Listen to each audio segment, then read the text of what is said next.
Hi everybody, Matt Lawton here, and this is the Astrological Wings channel. I'm going to take a look at the astrological weather report for the week of August 7th through the 13th. And not the most super active week, but Venus has an interesting journey this week. It's in the middle of that retrograde period, so it's going to make its inferior conjunction next weekend, and before that it bumps into a square with Uranus. So, and there's a couple other things, a couple nice trines this week, and then a little bit of a continuation of some energy from last week, and then some physical stuff we have to watch out for. But first, a little business. The Astrological Winds channel is a free video blog that I do weekly on YouTube.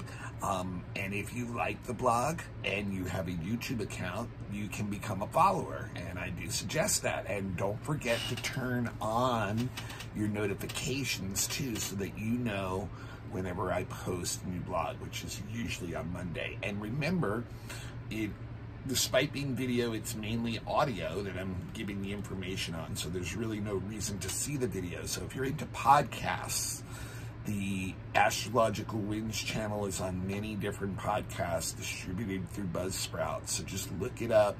Go on to some of your favorite podcasts. Just look up Astrological Winds channel. You can find it there. And I know, when you do a podcast, you're more free to do other stuff while you're listening to the blog. You could be driving or whatever, exercising, that kind of thing. And also, if you have an Instagram account, I do post a link on there weekly. Astrological Winds channel has its own Instagram account too, and if you become a follower of that, sometimes I do post extra stuff during the week in verbal, like, just comments, so it's not a audio or video commitment. And so, yeah, and also Facebook, if you Facebook me at Matthew Lawton, Matthew with 2 T's, L-A-U-T-E-N, I do use that Facebook to post the link too. So yeah, and like I said, it is a free service, so what I ask of you to, repay or pay it forward, so to speak, is to pass the link on to somebody else. Even if you've done that already for me, even if you've done it a few times, I'm sure you can think of someone else that you would, might be into checking it out. And remember, more than half the world believes in astrology's influences at this point, so it's not going out on a limb suggesting stuff like that to somebody these days. So, please do that. And then the best way you guys can help me out, whenever you're ready, or someone is ready to have a professional astrology reading done. I've been doing that for over 20 years. After 7 years of formal training, I would love it to do it for you, or whoever that might be interested in that. The best way to start that process is to email me at matthuey823@gmail.com. One more time, and I'll go over it again at the end of the blog, matthuey823@gmail.com. Thank you so much, and let's get into the blog. And thanks for passing it along. Thanks for helping the blog grow. Okay, from the 7th to the 13th, first thing I want to mention, if you remember last week, I talked extensively about the Mars locking in to the long midpoint of the ongoing Pluto nodal axis square, and how that, because Pluto and the nodal axis are involved, it's a very destiny-involved type of energy. It's a very more, let's say, fateful type of energy that we have going on, and it brings up very intense and frustrating issues having to do with power, having to do with authority, having to do with groups, and how the dynamics of power and authority work within groups. And this is also on a very large scale because it's Pluto and the nodes. So we see these things going on not only in our personal lives, but on very large scale. And then, and we can use, I'm going to use the Donald Trump right now as an example of that. This past week, you could see very intense energy pointed towards him for things that he did in the past that had to do with the South Node, the past, that were very like powerful energy things that he pushed, Pluto, at the time. And now, you know, those were the actions that he took. That was Mars, the actions that he took. And now those, you know, all that stuff is coming to roost home in his karma or dharma, the North Node. And it's very, you know, obviously frustrating to him on a personal level, I'm sure, and to, you know, the people that follow him still. They are feeling, you know, probably frustrated, but it's a destiny thing. You know, he created this road a few years ago, and now, you know, that finger of fate, that black kite that forms when the long midpoint gets between two planets that are squaring each other, you know, brings that energy in. And it's not something you can really resist. You have to go along with it, like I told you last week. Well, guess what? This week, Mercury takes over for Mars. Mars has moved out of those two sesquiquadrates to the North Node and Pluto that form that long midpoint connection. But Mercury is slipping right in to where Mars left that. And so this is really about coercion, guys. This is all really about propaganda. Now, you know, remember when I say this, you have to think about it like on a personal level in your own life, like how you may be doing that or people may be doing that to you. But, you know, with the Pluto North Node again, it's very obvious that that's what's going on in the social and collective world. And so a lot of messaging this week, a lot of pushing, a lot of coercion, a lot of propaganda, a lot of just, I want you to see things my way, understand things my way, you know, be very pushy about that. We can be that way ourselves, right? Take a look at ourselves in this. Or there can be people, and there can be people doing that to us too, trying to push their way. And that's the frustration. That's the blockage of the two sesquiquadrates where, you know, it's kind of like butting heads on that energy. But, you know, when Mercury gets involved, it's like trying to take over the dialogue, trying to take over the messaging. The messaging, that's a good word for it. Like trying to push your messaging. Or let's use examples in the world. The Ukraine trying to push their messaging. Putin and the Soviet Union or Russia trying to push their messaging. Biden trying to push his messaging. Trump trying to push his. You see what I mean? Like, so we're going to get really in the middle of a roiling pot of that this week. And we can see that in our own lives possibly too. Okay, and so like, let's get to the Venus journey. So Venus has been retrograde for a while now, guys, and it slipped its way back. On Wednesday, it will be slipping its way back to Uranus's degree and squaring Uranus in Taurus, which Uranus is slowly slowing down and getting ready to go retrograde at the end of the month itself. But, you know, to me, you know, we're getting close to that inferior conjunction, which I'll talk about a little bit more in a few on the weekend. And so this Venus square Uranus normally is a restlessness in our relationships. It can cause us to be impulsive and in the desire to shake things up in our relationships.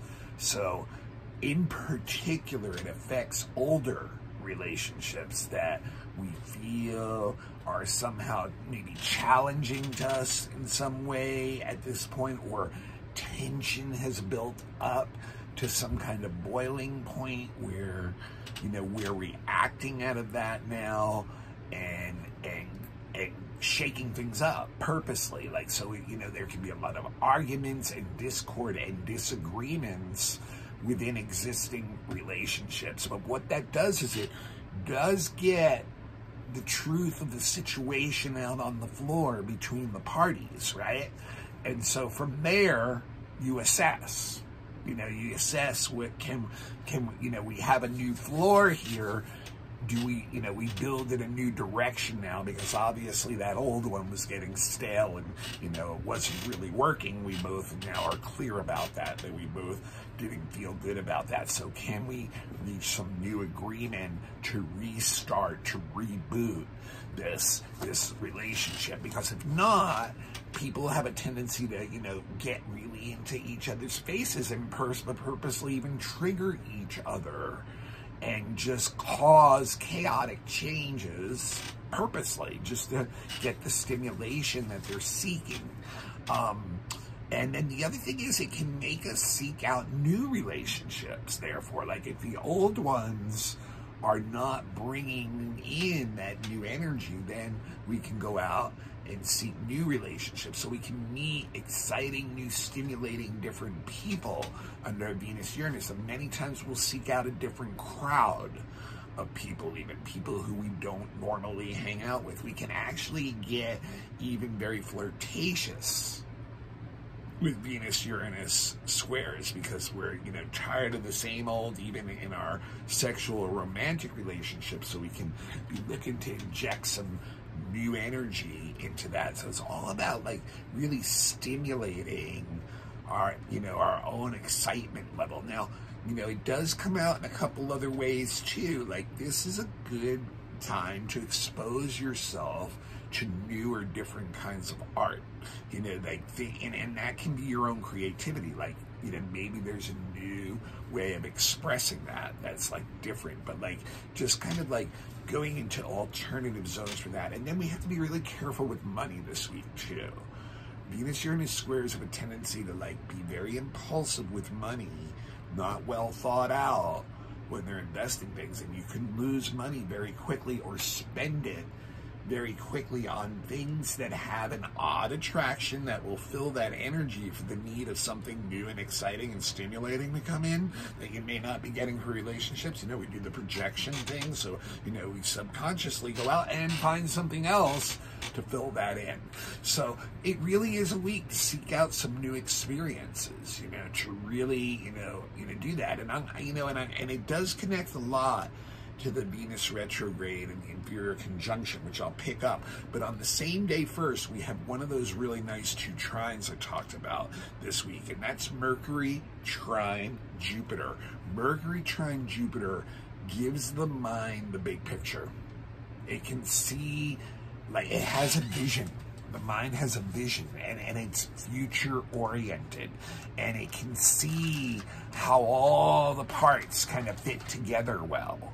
It's maybe gotten some new information, even new knowledge, new wisdom somehow from like maybe studying, or maybe just brought to you by someone else or something that you came across. So it gives us like this very clear vision of seeing how things like kind of work together. And so it's really, really good because you're for planning for the future, because your mind is really sharp, and in particular business stuff, guys. This is a really good week to make business plans and long-term plans. It's like, if you have a business and you have it with other people, it's a good week for a business plan meeting or a business plan update meeting, that kind of thing. So it's very, and it's a good week too to take in more secondary knowledge. And I mean secondary knowledge means it's stuff that you're really interested in, and you're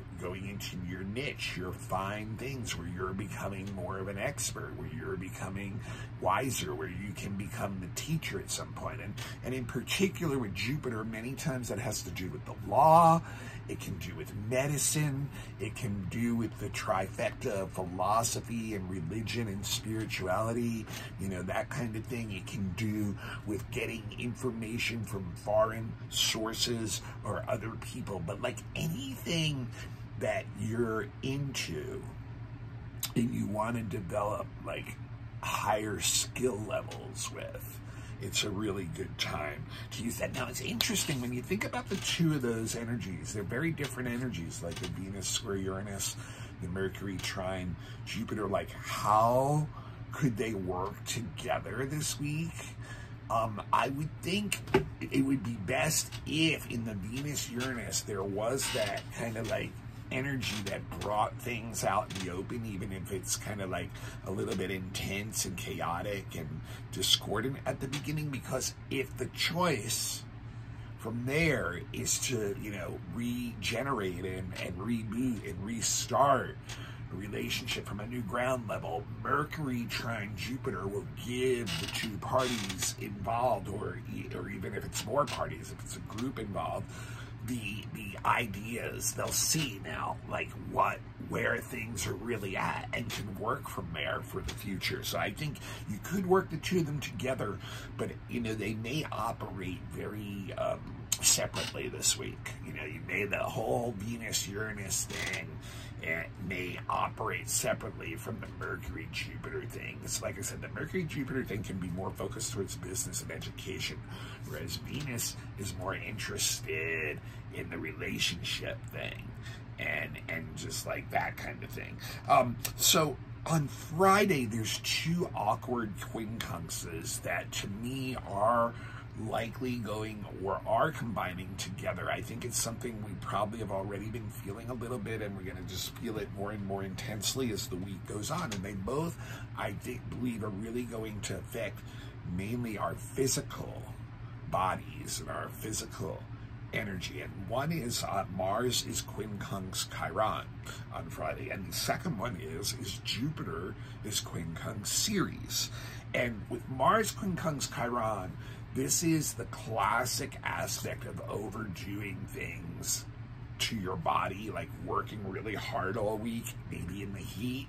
A lot of the world is under heat issues these days, and literally sapping the energy from your body, the life force, the chi, you know, is getting taken away, and it's slowly dissipating, and we may find ourselves at the end of the week literally exhausted, or with heat stroke, or with physical ailments triggering because we overdid it, you know, like, so it's a very, very interesting energy. We have to keep an eye on our health and make adjustments, and I think it's telling us we have to make adjustments to like a lot of the changes that are going on in climate and environment that most of the world is experiencing. I think I saw the other day 81% of the world's population has been affected in the last month or two by like the heat or different types of weather related events, and that takes a toll on our bodies. It takes a long-term toll.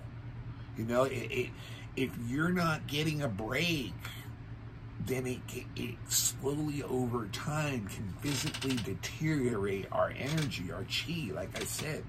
And so this is a classic sign of not realizing we're doing that and then having a crash and burn experience with it and like going down. So we have to be really careful about what we push. Now, and it also will help us therefore reassess what we're doing physically. Maybe we need to change our exercise regime. Maybe we need to change our diet.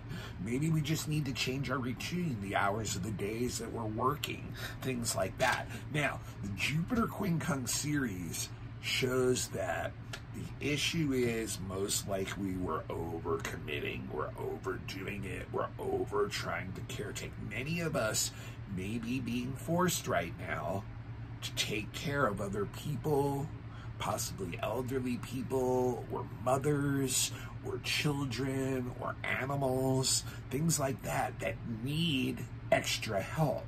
The problem is we may be giving so much of that of ourselves that we're doing exactly what I just talked about with the Mars quincunx Chiron. We may be setting ourselves up for physically crashing because we're overextending our energy, we're overextending possibly our resources, our time, our money, and even though we may go in with a big open heart with Jupiter series, we can literally be like hurting ourselves ultimately.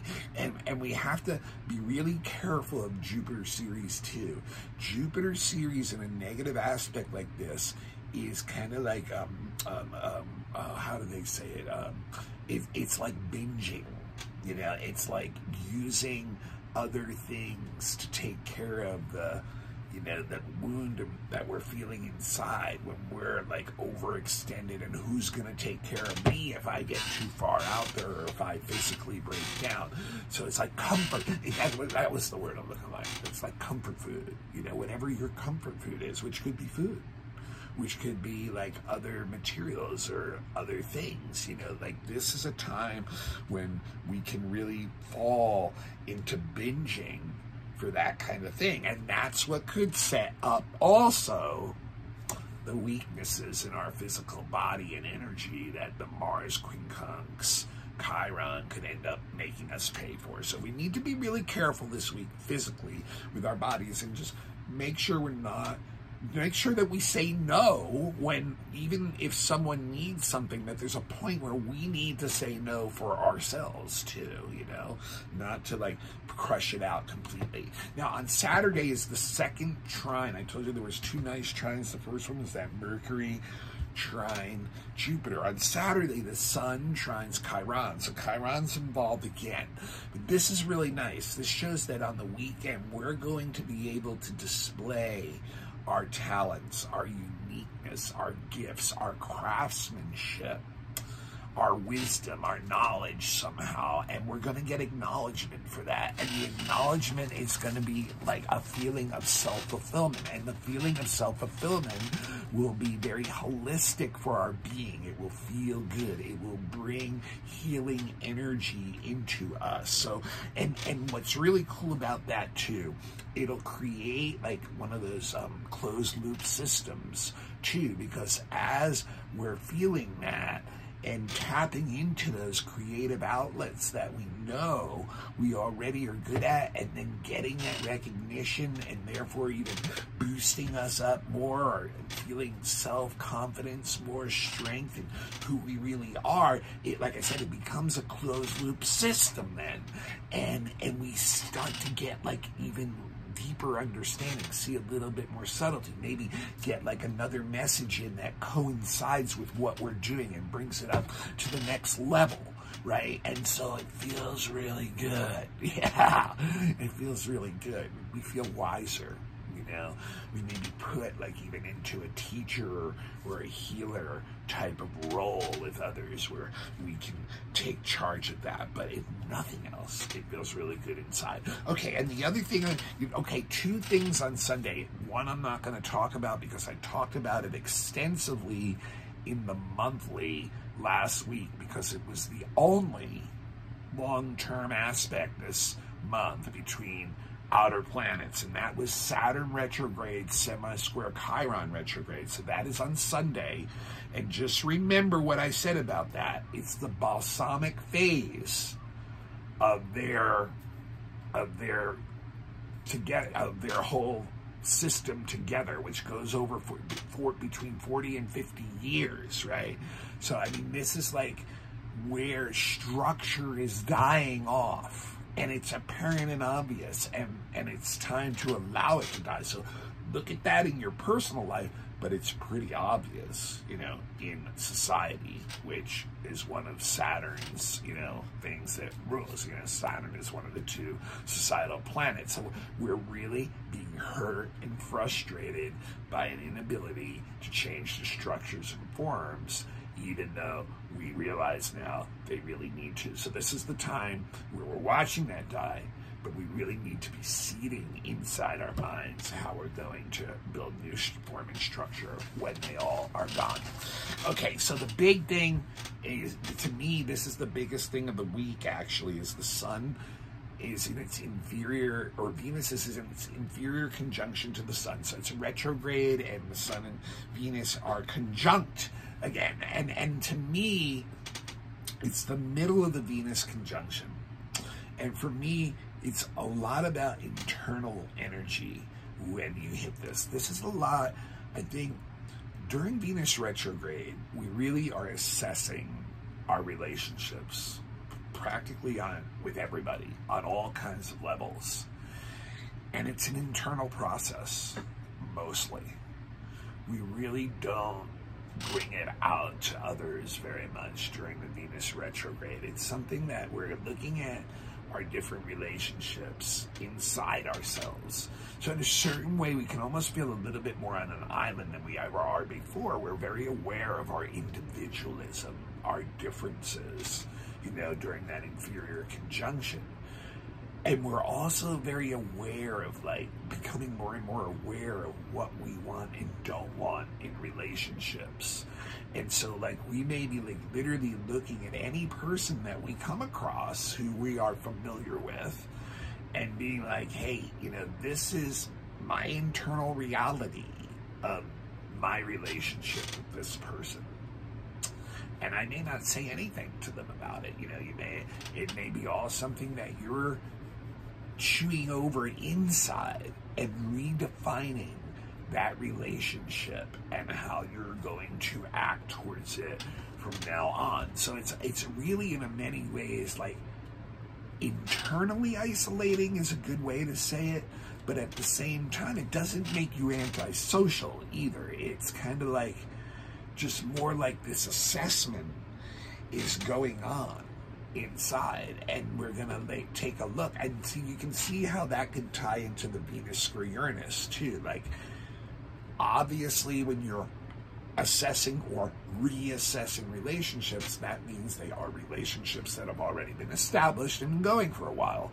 And that's where that Venus Uranus might come in with certain people, where it's just like, okay, this has got to come out, you know, it's got to, like, you know, be brought to the floor about where I am, how I'm feeling with you, you know. And Venus does have a lot to do with emotions too, but this is, like, you know, where we, like, really seriously. And here's something else about it too. The other big thing about the internaling process to me of the inferior conjunction Venus retrograde period time is we also get to see many times a different view or angles of how we affect relationships, how people respond to us based on the way we are acting and approaching relationships. So we may adjust that too. We may pull things in and be like, oh, you know, maybe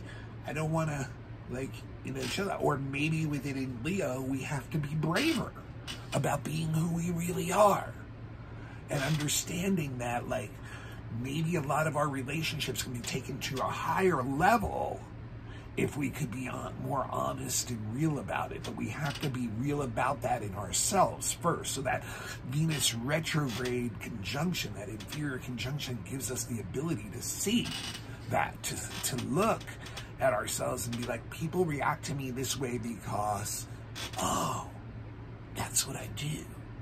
So if you want different reactions, this is a time where we can assess that inside and be like, oh, you know, I really want to, you know, be more, and I want people to be more aligned with who I really am and react to that rather than maybe some social nicety or facade or, you know, some egotistical thing that I'm showing off, or vice versa, or whatever it may be. So this really gives us that opportunity too. So in many ways, the inferior conjunction, like I said, can make us feel like on an island inside. It doesn't mean that we stop relating. We may be a lot more conservative in our relating and what we say, and we may not go out and do as much as we normally do. But we are doing that assessment, and it gives us the ability to see how we affect those things too. All right, that's what I got for this week. And like I said, not the heaviest week, but there was a good amount of stuff in there to check out, right? And next week, we're going to have a new moon in Leo, so that'll be something to look forward to in next week's reading. Now, this is the Astrological Winds channel. I'm Matt Lutton. I've been a professional astrologer for over 20 years. That was after 7 years of training and 10 years of dabbling in astrology, and I'd love to share what I've learned with all of you. It's an honor to do so, and actually very humbling. And what I ask in return for this free service is that you pay it forward now and pass the link on to somebody else in your contacts. And I know you guys, we all have hundreds of contacts these days, so someone else, if you've already done it, thank you so much. I appreciate that so much from the bottom of my heart. It's the only way I, allow the blog to grow organically is just by word of mouth and the authenticity that's behind that. The other way you guys can support me, though, is when you're ready for some professional astrology services. I am here for you. I've been doing readings over 20 years. Have some really deep and profound information that once you understand your chart, and your chart goes with you wherever you go, there are models and energies in that chart, and it's so good to be aware of them so that you can find your point of balance. So I highly recommend that you get it done by a professional astrologer if you've never had it. Reading a book or having a friend that read a book and tell you about it, or even going online and getting a computer to spit out some 50-page report or something. It's not the same. It's not a holistic experience that a professional astrologer will give you. So when you're ready for that, please get in touch with me. And if you know anyone else, have them get in touch with me. Also, predictive readings are very similar to what I do on the blog every week, except I do it for you for the whole year. And it's the same thing. Those planets up there every year are aligning differently with your chart. And a lot of times people have really rough years or rough patches or whatever, and they're like, ah! And it's like, we can look at that stuff. What's it all mean? Where is it headed? What's it going to go? When's it going to end? What's it going to develop into? Those are all things you get in your predictive reading, and I highly recommend you give that to yourself as a birthday present around your birthday every year when you get a new solar return chart. Also do relationship charts if you're in a new relationship, or if you're in a long-established relationship. You want to look at and see what the energies are that either brought you together, or in the long-established ones, the ones that are going through the entity that is that relationship at that point. That's something we can do. Children's charts, if you want to learn how to relate to your child the best way. Look at that, and then look at the first 20 years of their life and major events in it. Fixed star readings, if you've already got your natal chart understood well, that really can bring another deeper layer into it. Soul purpose type stuff. Very interesting stuff if you haven't gotten to that level. Also, relocation, astrocartography, if you're thinking about moving somewhere else, or you're looking to align certain energies and find places on the earth where they would align better, those services are available. Elections, if you're starting to get some big event coming and you want to have the best timing for that event, you can look at that. And also horary type questions, which is some kind of big decision or emotional thing that you can't quite get an answer to. A lot of times a chart will give us the answer. And even specific questions, guys. If you have a specific question about something going on in your life, you can do a reading just looking at that kind of stuff and get pretty deep into it. Also, there are beginner classes available. And if you're interested in them, get in touch with me. And also, if you have a group and you're looking for a lecture, a class, a workshop, mini readings, or some kind of astrological entertainment for an event, please, all these things, the best way to get in touch with me right now is email, and that's matthue823@gmail.com. And we can start a dialogue up, and we'll go from there. One more time, matthue823@gmail.com. All right, guys, take a look at the, reassessing, like I said, a lot of those relationships, being more real with yourself about them so that you can be more real with them, with the others involved too. And I will see you all next week, and we will have a new moon in Leo, time to express ourselves, right? See you then.